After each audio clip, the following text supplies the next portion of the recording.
кашляет 2 недели, там, вы приходите на прием, уже кашляет 3-ю неделю, ничего не помогает, сдали кровь, мочу, там все нормально, все хорошо, и вам назначают антибиотик. С какой стати, на каком основании?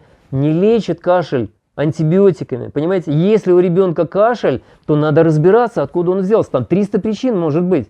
300 причин может быть. Может быть, да что угодно может быть. Начиная от патологии желудочно-кишечного тракта, там рефлюкс какой-то может быть, просто идет там заброс пищи назад, ребенок ложится и начинает сразу кашлять. Первый признак того, что что-то с ребенком, как говорится, ну, в смысле, от положения меняется, если это вот один из симптомов таких. Вот.